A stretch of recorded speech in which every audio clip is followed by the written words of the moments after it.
Hello, my name is Helen Chin Liu. I am the hostess of Holistic Healing. I welcome you to another episode on how to incorporate holistic tips into your life for a more happy, balanced, and stress-free life. Our topic today is about energy healing. I have this wonderful guest who has joined me, Sam McCartland. She is an energy medicine practitioner that practices out of Marlborough, Mass. And we're here today to talk about how we can incorporate tips to keep you from getting sick and talk about why you may be feeling ill.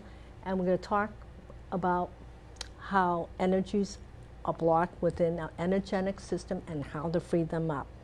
So I want to welcome Sam. Thank you, Helen. How are you today? I am terrific, and I'm so excited to be here. And what I'm even more excited about is the fact that we're going to flip tables and turn tables on you today. Oh, yes? Because I know that was a really nice introduction that you gave me, but you're the one who's going to be in the hot seat today, and I'm going to get to interview you. You know, I don't mind that. I think we're going to have a lot of fun as we explore ways how to find balance and keep ourselves really healthy. And you are just a wealth of information. Don't let her kid you, folks. Helen knows a lot about energy healing and good health, and so I'm happy to actually have the opportunity to do interviewing with you today, Helen. Thank you so much. Are you ready to get started? Yeah, you know what? I am. Good. So I'd love it if you would share with all of us, because I know you've already shared it with me, how you got interested in the whole idea of energy and health and energy medicine and healing. Well, as I've talked about a little bit in one of my past episodes, how I decided to come into this field, I had a son who was very, very sick at the time. And he went and discovered traditional medicine where they gave him a lot of medication. It helped him somewhat, but it wasn't enough that made him feel well. So we started to explore alternative ways that we incorporated into traditional traditional medicine. And 15 years later, he still practices a lot of the things that he was taught. So a lot of it has to do with stress reduction, learning to find a balanced diet, how to basically just incorporate as many stress-free activities in his life. So that journey started for me 15 years ago, and as of today, he is doing very, very well.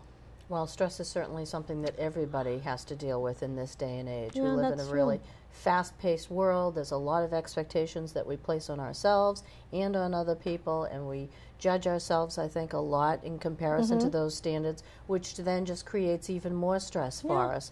So I think having some techniques that we are able to implement without running off to doctors and healthcare practitioners are certainly a more cost-effective way to manage our health, and certainly gives us a sense of empowerment about how we can manage our own health.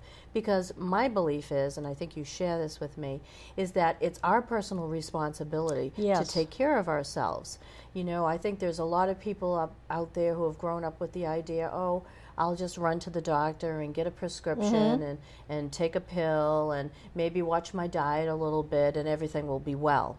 And I just don't think that that's a realistic expectation that people have anymore. There's a lot of research out there that talks about how our food isn't particularly nutritious anymore. It's been modified with chemicals, with pesticides. And genetically engineered. Absolutely. So as you're no longer absorbing nutrients, plus your life is full of stress, what happens, that becomes a bombardment to the body, and the body starts to break down.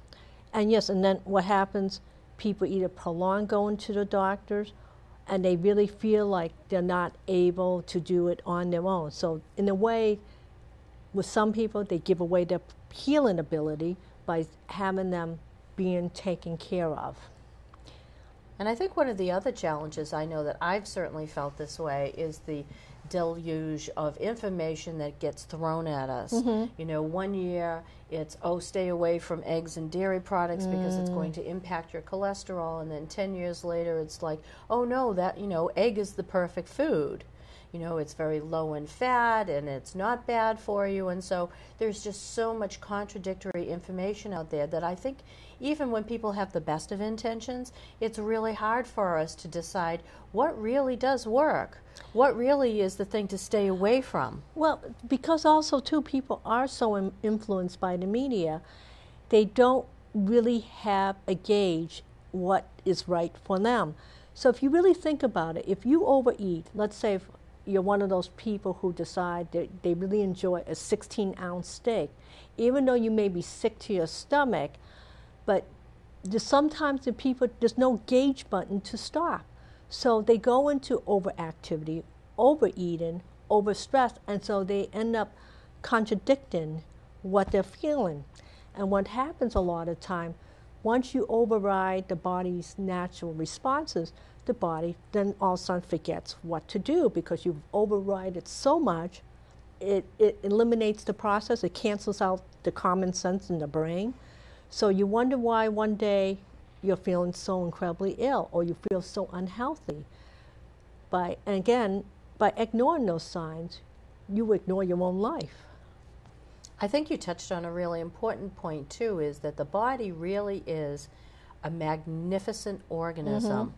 I don't know what everyone's spiritual beliefs are listening to this program, but certainly my belief is that God has created something magnificent. And I think you're right. I think we've kind of lost touch with being able to listen to our body's own inner wisdom, which I think is a great jumping off point for our discussion today about what energy all is about, because I believe that the body was designed to heal. Yes. And everybody has that ability to heal, but again, because I don't mean to keep emphasizing the stress, but you end up overriding those things that your body naturally would do on its own. So what I have seen with people who have come to see me in my practice is I have a lot of people who come in for gastrointestinal and stomach issues, and where a lot of people happen to hold their stress. Mm. So the first thing I normally ask the person, what is his or her lifestyle like? So if they end up telling me that they're trying to juggle their work schedule, coming home early enough to be with their children, take them to their activities, come home and make dinner, and watch them do homework, and I always ask them, what do you do for yourself in a given day? And most people said, I don't have time. Right. So what happens is the body starts to ignore the natural tendency to want to sit and rest, because it's always stress. So where do we hold that stress? For some of us, again, it could be in the stomach, it could be in the chest area, respiratory issues. It could be in the throat, where I see more and more women come in for TMJ, or they're having issues with fertility issues. That's a huge concern. So right there, immediately, I almost could figure out where the energy is stuck in their body. And what's interesting, too, is it becomes a vicious cycle. We have people that are just so stressed out, and one of the best ways for the body to heal itself is to get a good night's sleep. But they're so stressed out, they're so anxious, they're so worried that it impacts their ability to get a good solid 8 hours a night rest, which is just so healing and beneficial for the body. So when a client comes to see you in your practice, how do you do an energy assessment? I mean, is it a matter of intuition? Is it a matter of, do you feel things? How does it work for you? Because it can be different for different people. So how is your process? My process is, as soon as the person comes in, it's funny how there's an energetic profile to every part that's dissociated in the body. So if somebody comes in, let's say a woman comes in, she has hormonal issues. And the first thing I would ask her to describe a little bit about her emotional process. Does she feel like she's someone that's really connected to other people? Is she empathic, which means she takes on problems of everybody else's and she absorbs it like as though it's her own? is she closed to emotions because she finds it too dangerous to become emotionally involved with anybody? So from there, I'm like, so if I could understand her profile, I could help that person to understand how to open up the energy in that part of the body that's stuck. I have a lot of people that come with gastrointestinal issues, and the first thing I always ask them, what do they feel like they have no control over in their life? So if they have a very demanding job, their boss is constantly on top of them, judging if their work is good or bad, they hold a lot of that stress in their stomach. Somebody who, for example, have respiratory issues, usually they're very emotional people. They want to do a lot of things for others. That's one aspect. And the other side of that aspect, there are people who they spend a lot of time trying to protect their heart because they give so much away to somebody else. They have a tendency to close down the energy in their heart chakra. So when you talk about energy, what are you talking about? Some of the information that you just shared, I'm thinking, oh, it sounds like a little bit like a profiling system. If you have a little bit of this from column A and you add that to column B, and you kind of end up with, oh, here's a nice little description of how somebody is managing and navigating through their daily life. It's like a little bit of a profile in terms, oh, we've heard of the type A personality. Yes, that's true. And then we hear the laid back kind of nothing bothers you kind of folks. So if you have this person in your office and up on your table, do you actually feel things in their body or not feel things in their body? How does that work for you? Well, one of the things I spend a lot of time observing people when they come. The first thing I'm watching them is how are they breathing? Do they take full breaths, or are they a shallow breather? What determines the energy movement in the body is, can you take a full breath in? So you just imagine if you're holding your breath and you're slowly turning blue in the face, what you have just done is stop the energy movement in your body. So by breathing fully, where you're breathing all the way down to your diaphragm, not the breathing that we do in your chest, especially if you're feeling stress, but taking a full breath, you should be able to feel the movement of energy going through your entire body. When you breathe shallowly, what happens is you wonder why you're hyperventilating, and you're wondering why you're stressed. And more times than not, these people are very anxious because what you're doing a lot of times is you're depriving your body of oxygen. As you deprive your body, you're also depriving the energy from moving through your body and information, able to process information in your brain. So more times than not, the person ends up having an anxiety attack. And that stinks. Have you ever done that where you're under such a stressful situation where you feel like you want to hold your breath because you don't know what to do at that moment? So you're trying to decide what's the best way of processing information.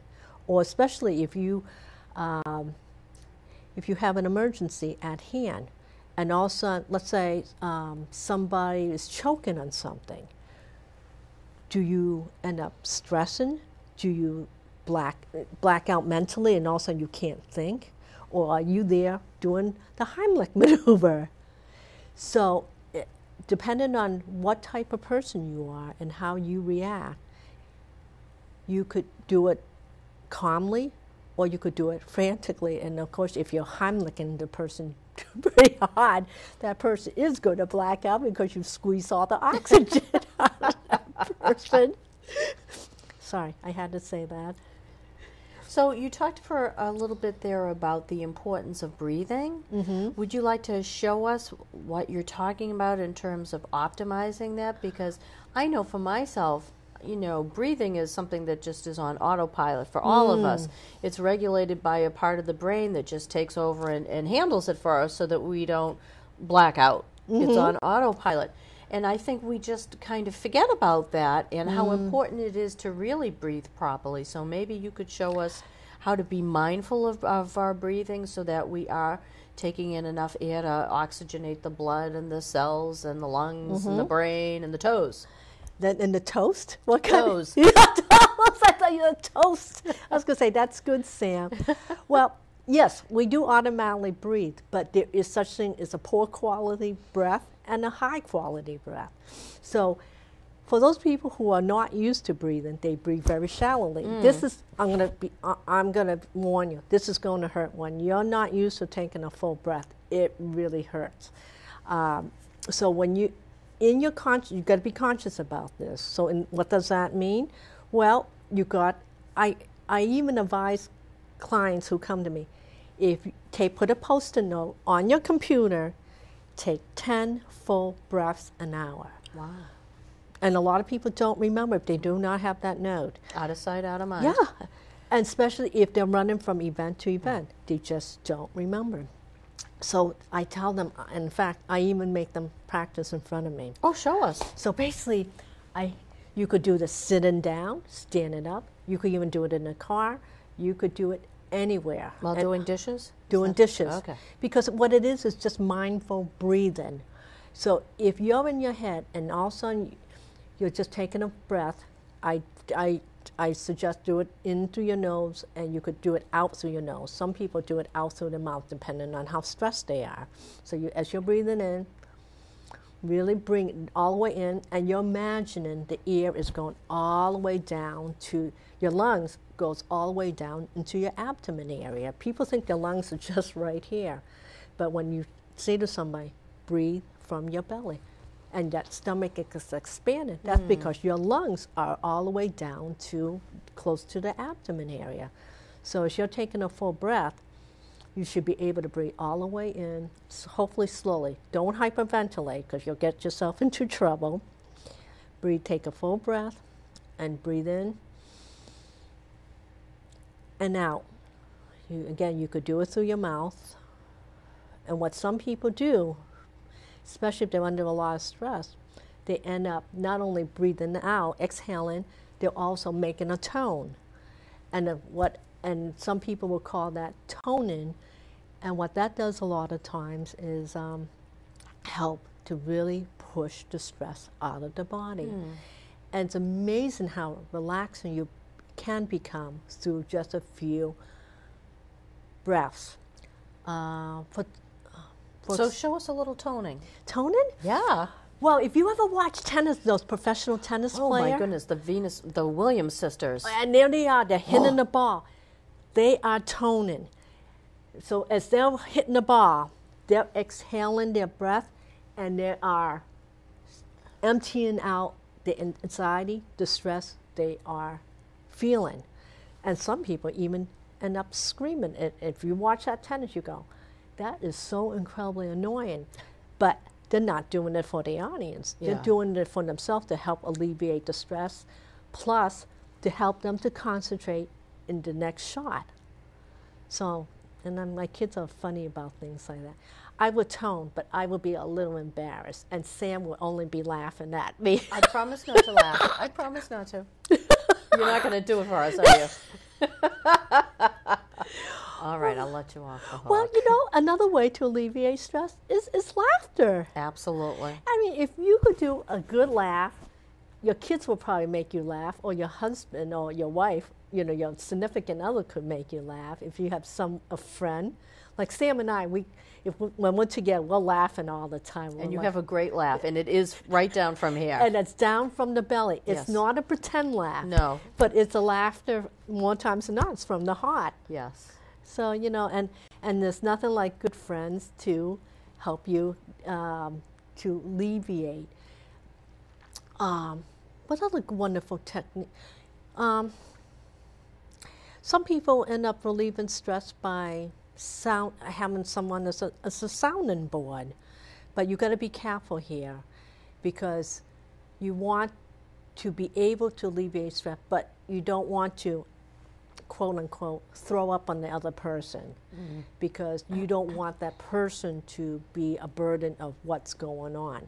If there's a way you could alleviate your stress, you'll feel not only feel so much better, but you could actually feel the energy move through you. Excellent. Well, thanks for sharing that tip with us as well. So, 3 simple things to do to release excess energy. Because my understanding of energy is you can be depleted That's and not true. feel energized and enthusiastic. You can be kind of neutral, like when you have prayer or meditation, or you're just in a very relaxed state. And then there's a state of having excess energy, too much energy. So what is the downside of having excess energy, and what are some good ways to kind of move it out of the body? Well, I know what works for me. I love to exercise, so I will go and do bike ride, anything to move the energy. So you just imagine yourself as a tunnel. This is how I describe it to people who, as I'm explaining what energy is and why it feels blocked. Your body is nothing more than a tunnel. So as you envision, because that's all it is setting the intention and moving that energy through you, you can imagine yourself, the energy just going in and out easily. You have total control on how fast or how slow the energy moves through you. But sometimes when we get, let's say, excessively stressed, the energy ends up moving a little too fast. And this is where, unfortunately, people resort to drinking, doing negative activities to help numb out those feelings. If you want to think about a healthy way, what makes you happy? Do you like to read? Do you like to meditate? Do you like to go for long walks? Or maybe if you have a pet, go for a long walk. And walks could be very brisk, anything that will move it out as you're walking. So just envision it dumping out of you. And you're getting rid, and dump enough that you're comfortable. Don't over dump, and also you come back home and you're depleted. So too much is just as bad as too little. Well, I think with everything in life, we're really trying to look for that happy balance. Yeah. So when you're feeling depleted of energy, you're feeling blah, you don't really have a lot of enthusiasm, what are a couple of ways to increase your energy? You were talking about getting up and moving. So again, I would think that if somebody really enjoyed dance, that you know, put on some happy music and get up and dance around the house kind of thing, and that will energize you. Energize. If you like to sing, again, what things make you feel wonderful? Do you like watching, let's say, lovey-dovey movies or chick flicks? Sorry, guys, you know, I'm not to. I know the guys will go and watch, I know, military type of movies, things that get them going.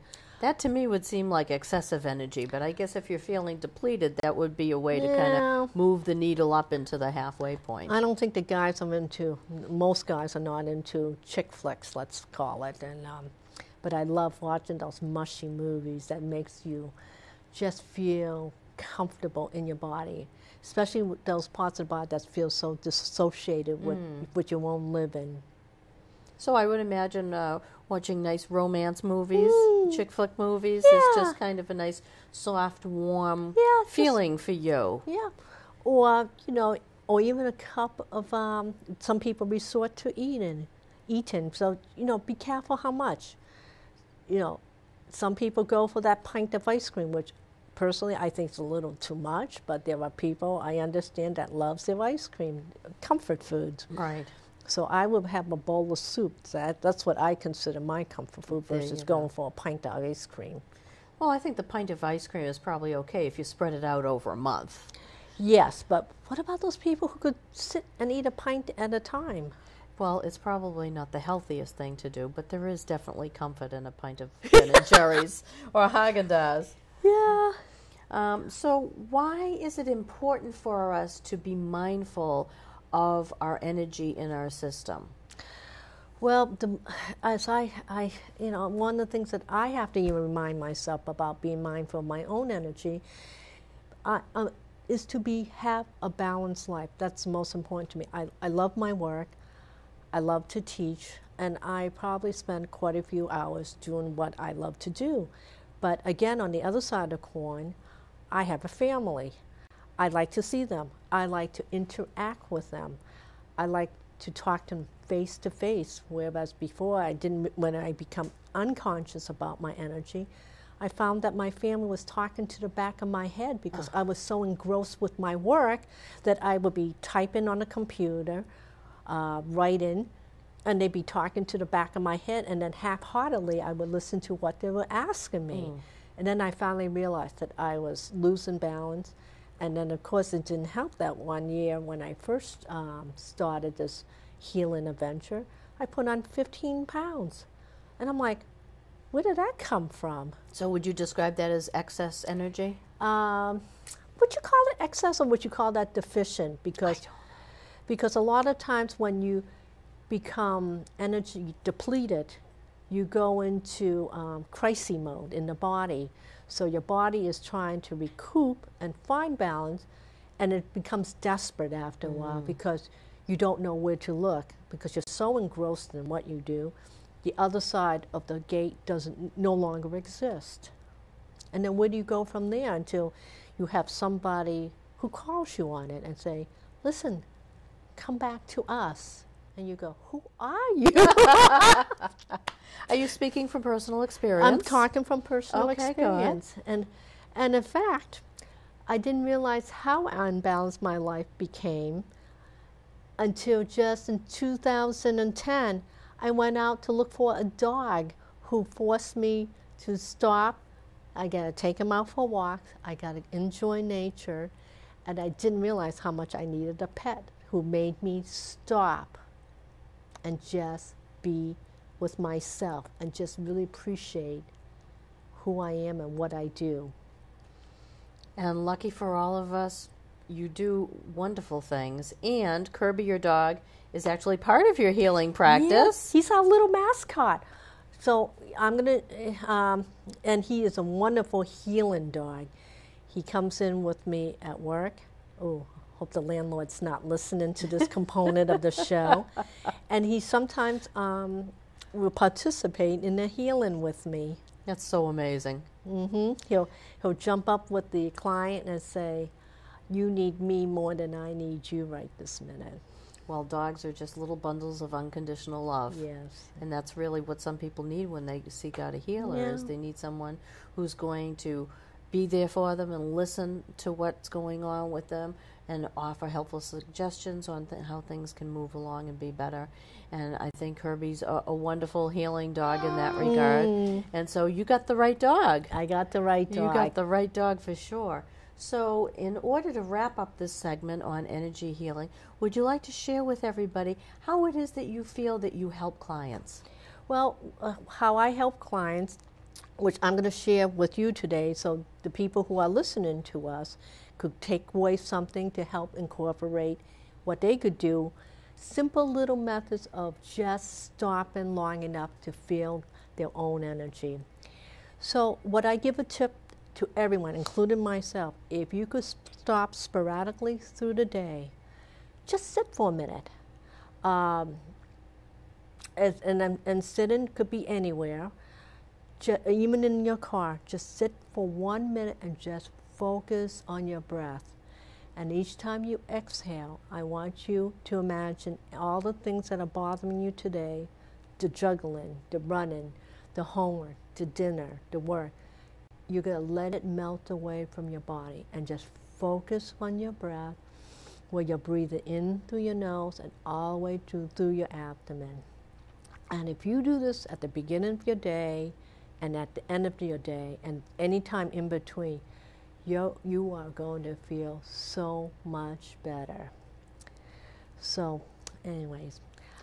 Thank you so much, Helen, for all that good information.